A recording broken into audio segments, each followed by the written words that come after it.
संसद के नए भवन के इनॉग्रेशन पर विवाद जारी है। कुल 40 पार्टियों में से कांग्रेस समेत 20 विपक्षी पार्टियों ने इसके बहिष्कार का ऐलान किया है। उधर भाजपा समेत 17 पार्टियों ने सरकार के न्योतों को स्वीकार कर लिया है। इसी बीच सुप्रीम कोर्ट में राष्ट्रपति से संसद भवन का उद्घाटन कराने का निर्देश देने वाली याचिका दायर की गई है।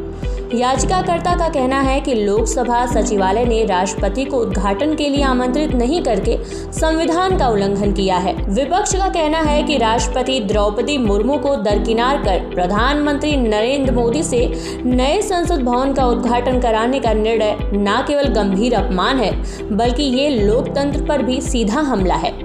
एक संयुक्त बयान में ये कहा गया कि इस सरकार में संसद से लोकतंत्र की आत्मा को निकाल दिया गया है।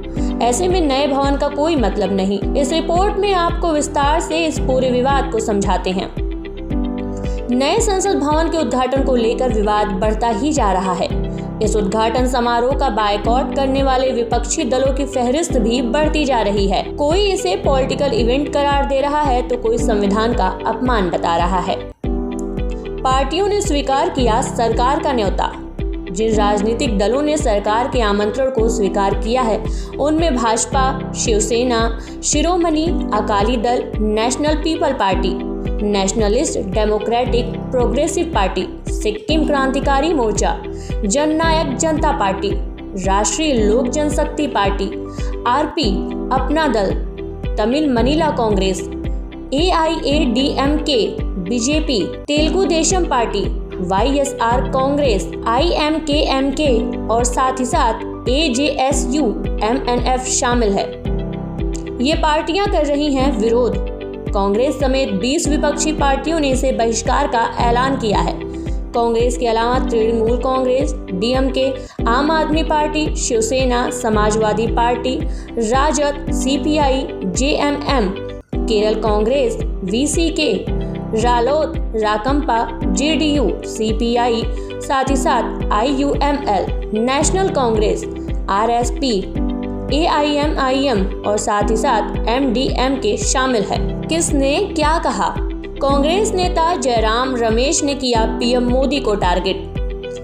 कांग्रेस नेता जयराम रमेश ने कहा कि राष्ट्रपति द्रौपदी मुर्मू ने रांची में झारखंड के देश के सबसे बड़े न्यायिक परिसर का इनॉग्रेशन किया। ये एक व्यक्ति के अहंकार और आत्म प्रचार की इच्छा है, जिसमें पहली आदिवासी महिला राष्ट्रपति को 28 मई को नए संसद भवन का इनॉग्रेशन करने के संवैधानिक विशेषाधिकार से वंचित कर दिया गया है।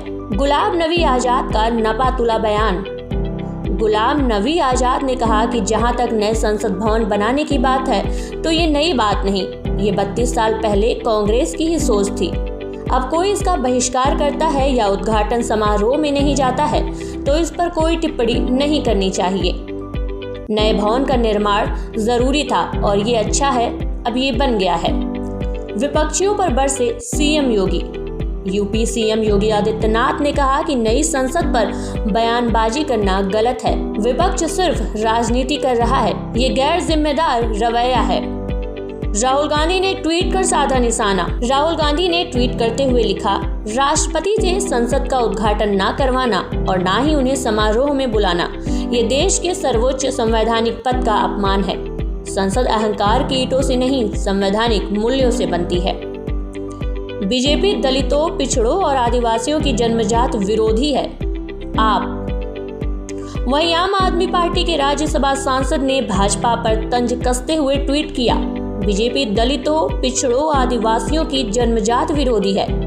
महामहिम के अपमान की दूसरी घटना। पहला अपमान प्रभु श्री राम के मंदिर शिलान्यास में श्री रामनाथ कोविंद जी को नहीं बुलाया। दूसरा अपमान संसद भवन के उद्घाटन समारोह में महामहिम राष्ट्रपति श्रीमती द्रौपदी मुर्मू को नहीं बुलाना। 28 मई पर भी उठे सवाल। विपक्षी दलों ने उद्घाटन तारीख पर भी सवाल उठाए हैं। 28 मई को वीर सावरकर की जयंती है। कांग्रेस का कहना है कि 28 मई को हिंदुत्व विचारक विनायक दामोदर सावरकर की जयंती है। इसी दिन नए संसद भवन का उद्घाटन करना राष्ट्र निर्माताओं का अपमान है। हालांकि इस मामले में विरोध जारी है और इसकी फेहरिस्त भी लंबी होती जा रही है। बीजेपी भी लगातार इस पर पलटवार करती जा रही है। क्या है नए संसद भवन की खासियत? बता दें, प्रधानमंत्री नरेंद्र मोदी ने 10 दिसंबर 2020 को नए संसद भवन की आधारशिला रखी। शिलान्यास समारोह में विभिन्न राजनीतिक दलों के नेताओं, कैबिनेट मंत्रियों और विभिन्न देशों के राजदूतों ने भाग लिया। नई संसद की बिल्डिंग लगभग 65,000 स्क्वायर मीटर में बनी है। नए संसद भवन की डिजाइनिंग गुजरात स्थित एक आर्किटेक्चर फर्म SCP डिजाइन्स ने तैयार की है, जबकि निर्माण टाटा प्रोजेक्ट्स लिमिटेड ने किया है। कहा जा रहा है इस पर लगभग 1200 करोड़ रुपए की लागत आई है।